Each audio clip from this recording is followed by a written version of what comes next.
We are going up to Sharon's property. It's very fun and romantic and woodsy, but kind of rainy today.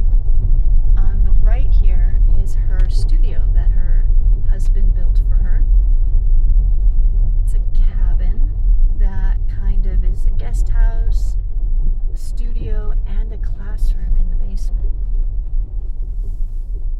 Super cozy. Her house is kind of up the road, so it's just a little bit up there, but I'm going to give you a tour of her cabin.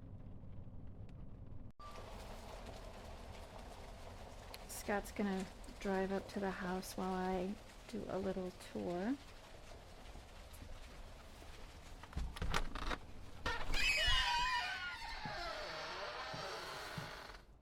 I mean, wouldn't it be fun to come to a place like this every day? So her husband, Dickie, built this for her. These stairs lead up to a loft where there's a couple beds and a TV.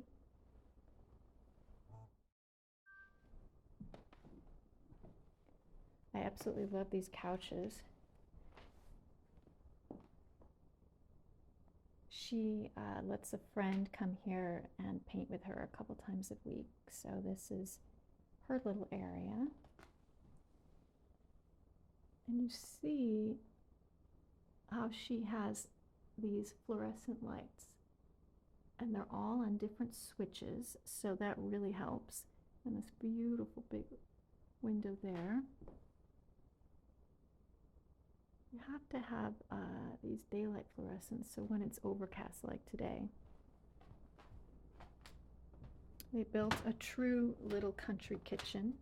It's really sweet. And a bathroom with a shower. She has pads to stand on, and she put her, you see how she has a tripod? And she put her palette on it. This is a great thing to do. So you just, underneath here, you just kind of, with a drill, you just kind of make one of those camera tripod screws. And she has art little casts and studies, which are great.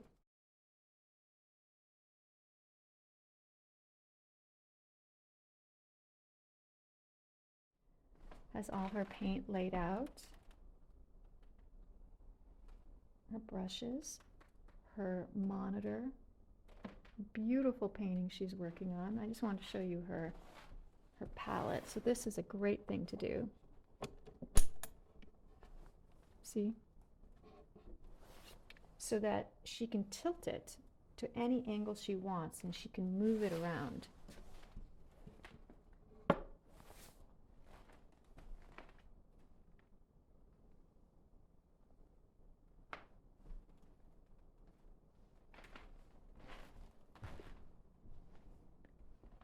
She has all of her paints kind of in there, lined up really nicely. Brushes. I haven't even turned the lights on. So, I mean, just with the lights off, look at how much light she gets from that window. It's a really charming place. Look at these beautiful floors. Her husband did a great job building this.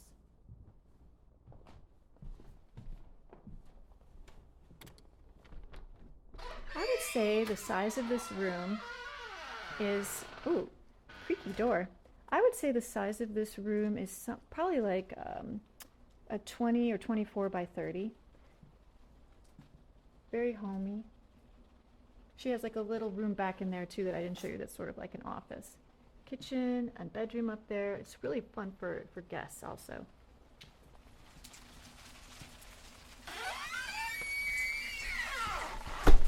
Oh, look at that neat artwork. So peaceful. You can't see any neighbors here. They have a lot of property.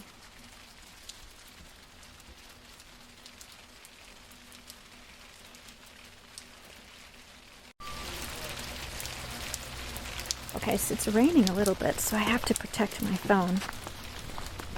But they made this basement area so that she can teach classes.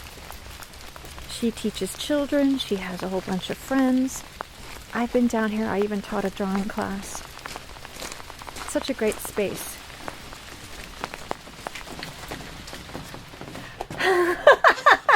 Hi, Sharon. Hi, Susan. Oh my gosh. It's raining today. So, one question. Yes. Oh, you put padding, those pads, all did. over the floor. Yes. Because this is just a concrete floor. Right. And that was twofold. We needed something on the concrete, and it of course cushions, but it also keeps the dampness down. Right, so- right.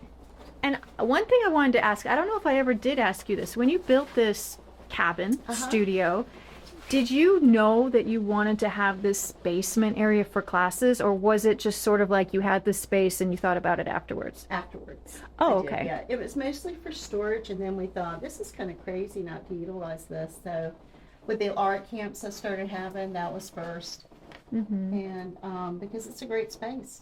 Well, no, you've really made the most of it. I mean, I've taught here, and you have weekly classes and Yes. people, but you just have people sit at these tables, and there's table easels, and you can fit a good 10, 12 people in here Easily. easily. Yes. Yeah. So recently I had a friend come to adjust the lights so that we can control them and turn some off. Yeah, that's so that we can necessary. set up models or still lifes. Right. And you have all your supplies on these bookshelves, and this is your personal little space over here that you use. It's kind of like right underneath these fluorescent, and you have a big chalkboard. But no, this is a cozy space. It's really, it's perfect for any sort of crafting or all kinds of classes. And you have you have your own sink over here, which is great. Oh my God, I think we're gonna get like a hurricane today. What? Well, I mean, it's gonna, look at these beautiful paintings, honestly. Oh, thank you. Oh my God, that's yours. Let's see if I can. Oh, thank you.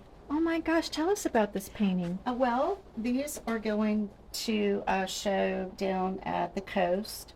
So this is a shrimping village that I just wanted to kind of show the little peeping through. I love your landscapes. Oh, thank And so you. tell us, like, you have a website. What is the website? So Sharon Grubbs, .com. Sharon? SharonGrubbs.com. and you also have Instagram. So what's your I Instagram? do. It's SWGrubbs_art. And these are friends that are going into the same show? Or? These are mine. Oh, these are all yours? Yes. I've tried to do this very quickly. Oh my gosh. Well, this painting is coming out a teensy bit yellow, but this is beautiful, Oh, Sharon. Thank you. Thank you. I enjoyed painting him. Oh my gosh. So tell me, is this from, did you take this photo from Beaufort? Yes, it was a place called Harper's Island, and that's what the show is going to be about, is the people at Moorhead and around the Moorhead City area. Oh my God. Wait, could you lift that up? Because it's sure. getting Thank you. yellowish. And it really has blues in it. So that is so Oh, good. thank you. Why Thank aren't you ever showing me this work? These are- you know how that is. It's like, You I don't have think to- it's good enough. I know. Well, we always think that, but there's so much art out there that, oh my God, and your prices Yeah. Your prices are very reasonable. Thank you. And how will people be able to see this show? It is going to the Core Sound Museum in Moorhead City, and it will be up with some other women painters all summer. Wow, Until all summer. Labor Oh. Day. So do you have to ship it, or are you driving these paintings No, there? I have one of the ladies, she's going to go down and take mine with her. Oh God, that's so sweet. Thank you. That is so sweet. And is this little tree one? Yeah, it's just a little, Oh. most of these were studies that I started and then just decided, I think Yeah. I'll finish some of these, so. Yeah. Oh, they'll be perfect for that show. Perfect. Thank you. So, and how long ago did Dickie build this building for you? Wow. Probably, it's been about 15 years, I guess. And he So- pretty much did it himself. He did a lot of it himself. Yeah. Yes, he did. And I mean, it was a big expense. It was, as far as the logs, it took a longer time than we thought it was Yeah. going to. But we've enjoyed it. We let people stay. I Yeah. don't know if you saw the little Yeah, I just bedroom. kind of told people that there's Yeah. beds up there, but a guest room, your family, your grandkids. Yeah. I mean, it's just oh my gosh, this is new. What's this? Oh, somebody gave us a fridge. Well, for here. it's like a big man it's a fridge. gladiator fridge. I mean, seriously. Okay, open this thing, puppy up. Oh. Well, there's cookies. So and you anything you that we don't always want. have ladies that bring stuff for your They always bring classes. food. Yes.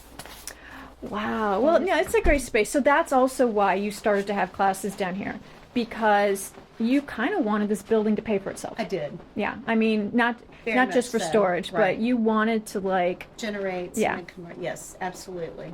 Absolutely. Well, this is so fun. I mean, your place is pretty cozy up there. I love It's it. like going into just a big hug, because those couches, just the warmth of the logs. It's my Yeah. safe place. I love This is all of your property.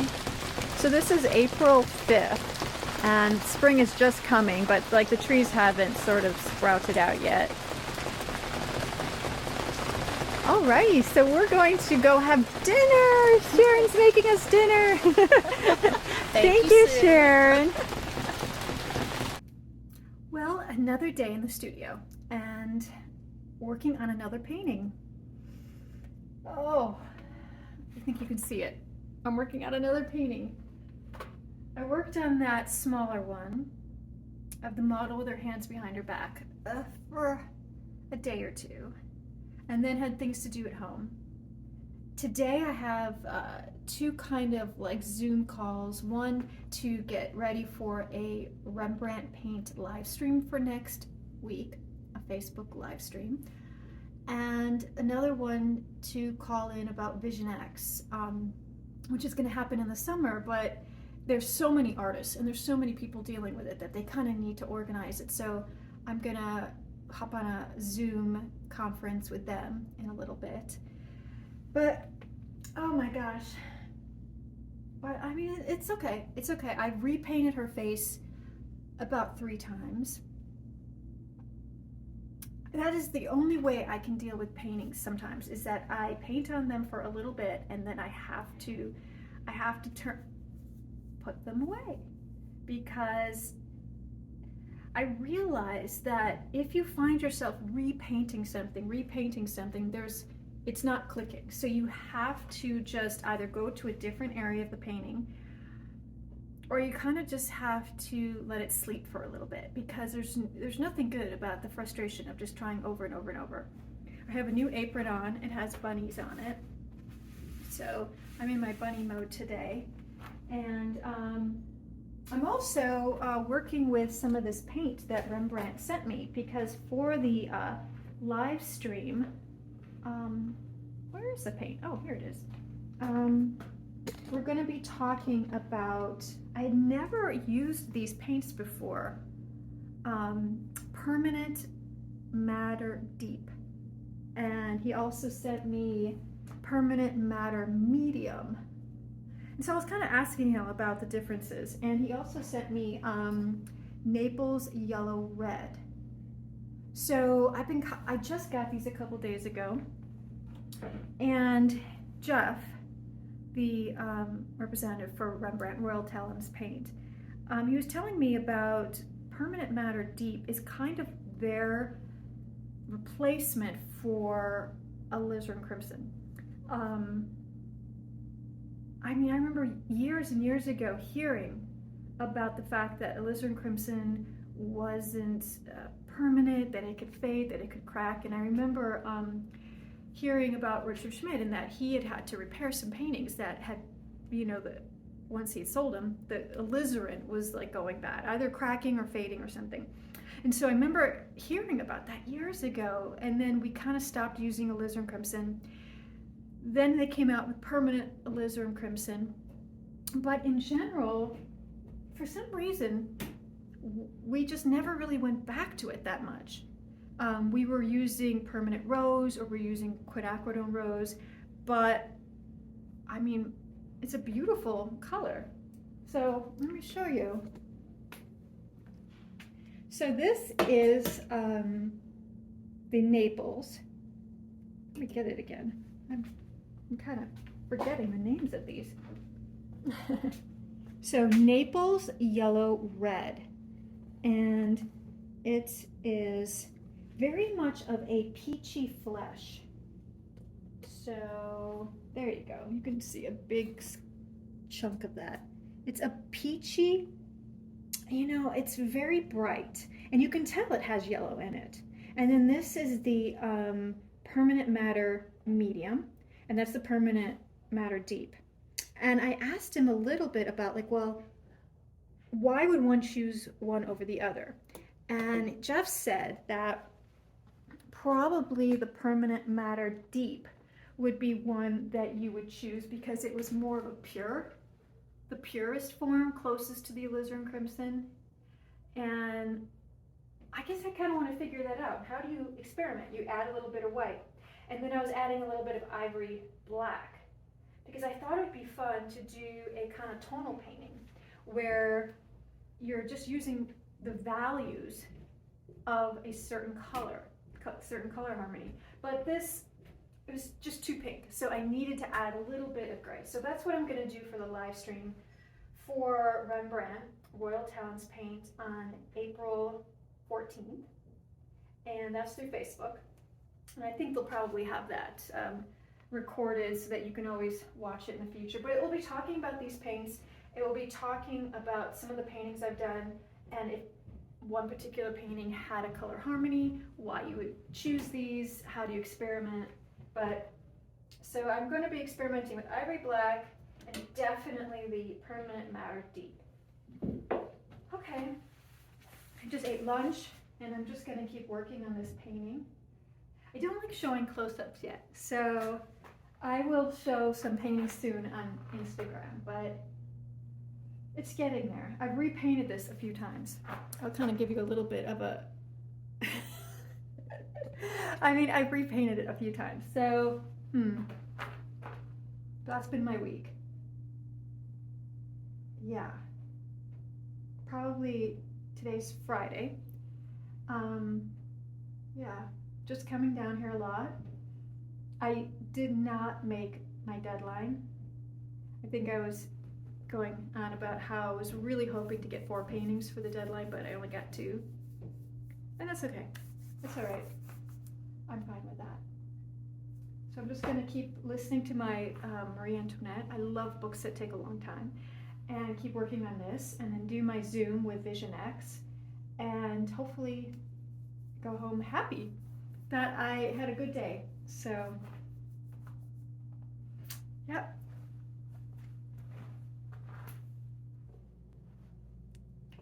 It is Saturday morning, and I left yesterday feeling a little numb because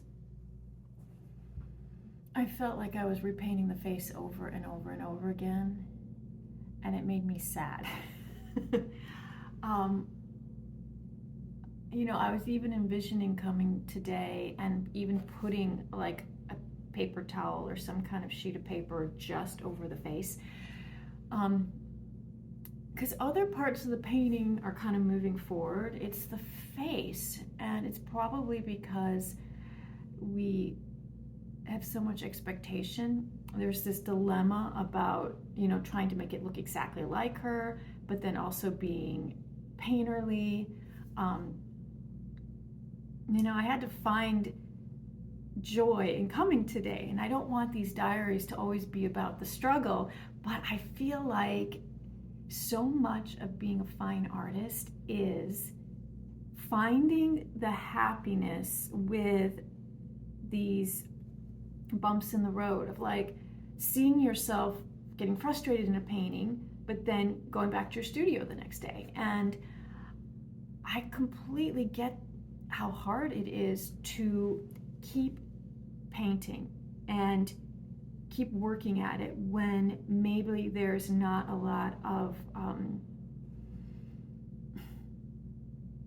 if you don't have shows or deadlines, it could be very, very easy to just stop or give it up for a while, or we need reasons to push through something. And, I have this love-hate relationship with deadlines. I seem to always have deadlines, like every month or two, or there's always things that I have to put on my calendar. As I said earlier, I did not make 2 deadlines recently. There was one deadline for the Portrait Society that I just, was hoping to enter, but I just couldn't, I didn't have paintings finished. And then I was hoping to have 4 paintings for the Prix de West, but I didn't. I just, and it's not that I'm not painting or coming to the studio every day. It's that the paintings are kind of going up and down and up and down. And when it gets time to be the deadline, I have to sort of wash all the disappointment away and go, okay, I have 2 paintings, and that's, good. And so these 2 paintings that I didn't finish, the 2 bigger ones, will be for something else. I don't know what they're going to be for, because also, interestingly enough, in art, especially the way my and Scott's career is that there are different galleries that have different genres or different shows that might have like limitations, like they don't want certain things, and then you have to paint within a box. And so the next couple deadlines I have a deadline for a floral show, which honestly I'm going to use 2 paintings that I've done already. This is a gallery that I don't really have a big relationship with, so it's kind of like stepping my foot in. I don't know how it's going to go. I'll send them 2 older flower pieces. And then there's a summer show that's online, but those pieces can be a little bit smaller. Then there's a big show in October in Los Angeles, and that's the one that's kind of weighing on me, because these 2 big paintings aren't for that show. They just won't work with it. And so now I have to think of a big painting that will work with it, and 16 by 20, which is still a good size for me. So it's always like thinking about in the future, and that these paintings, once they are finished, will somehow be sent somewhere. And okay, so I'm looking at this, and I think I might do that. I think possibly what I'll do is I'll allow myself to work on the face for 20 minutes,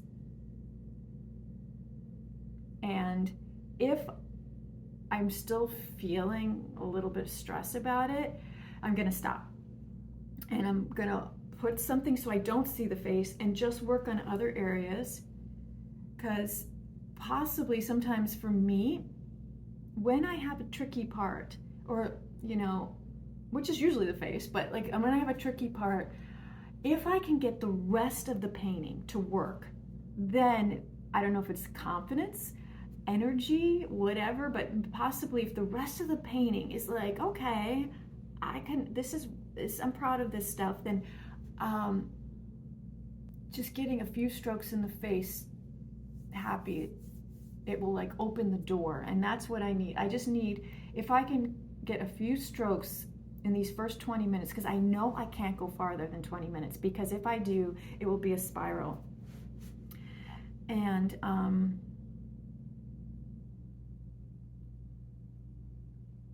sometimes when I get to the studio too, I will listen to something that's inspirational. I might sit in silence and kind of visualize, calm my nervous system down, because nothing great can happen if I'm off. If, we're all trying to tap into this flow, I guess. But, so that's my plan today, is give myself 20 minutes on the face, check in with 20 minutes, and then move from there. I have some video stuff, some uploading due today, but I know that's the plan. And every day you kind of have to figure this out. And sometimes you have to just play games with yourself, and not give up and problem solve. And it's not only problem solving on the painting, it's problem solving within your own energy and your own emotions and going, what can I do today? Because you have to paint. There has to be some kind of happiness with these strokes. Woo!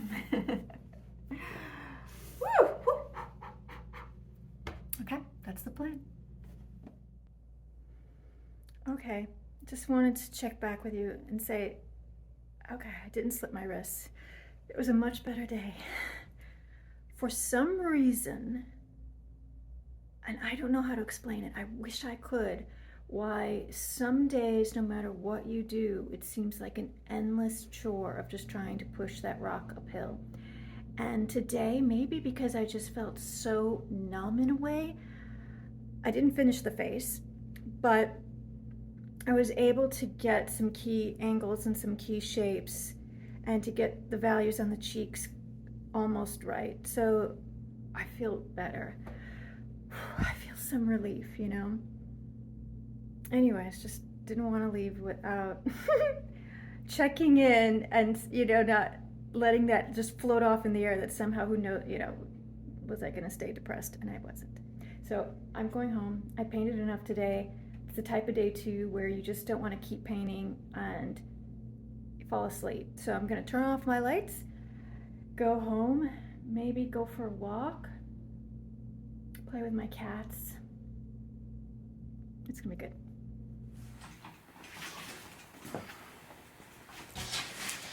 This is the frame Scott ordered from Montgomery Frames, and this is today's Monday. We're supposed to come last Thursday, so it's cutting it a little close.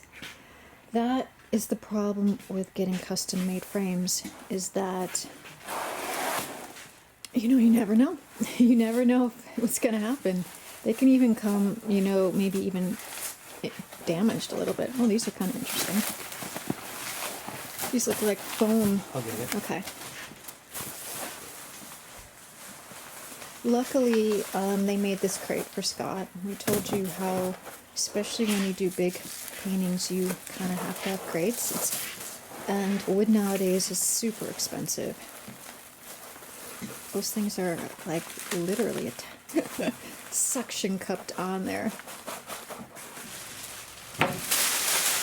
Oh, I thought you said that you had some carving. I thought there was some in the corner too. Oh.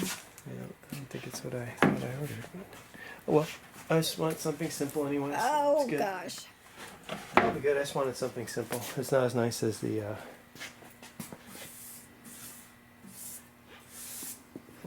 Yeah, when you have a busy painting like this, it's just something simple.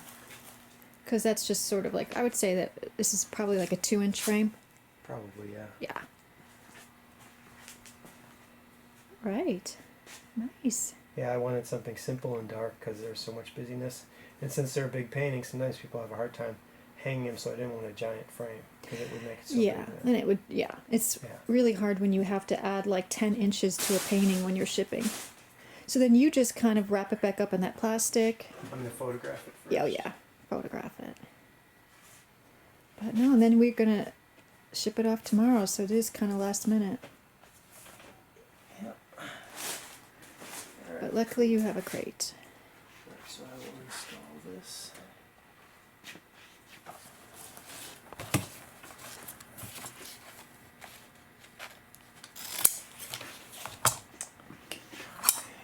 So Scott had some scrap canvas, and this is a good way, especially if you have a frame where the canvas is totally flush with the frame. You know, you can use those like pointers, or you can have those little metal clips, but Scott says he likes using canvas because it also fluctuates with the temperature and doesn't, like, the frame doesn't get stressed and stuff, so.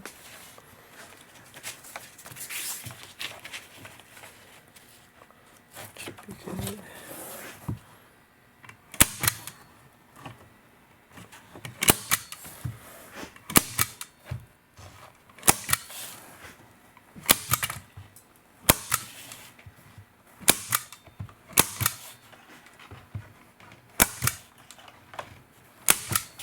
This is good because it has a little give to it. If you put them in too tight, like with the metal things or the clips, if you put a whole bunch of those in, it'll crack the corners because it'll be pushing down in the front. That is something so, yeah. that we're always wondering about. Like, there's temperature, but sometimes frames open up in the corners, and there's multiple reasons why that happens. So we're always trying to figure out the best thing to do to stop that. So he'll just kind of do this all the way around, and then just put it right back into the frame and into the crate, and off tomorrow.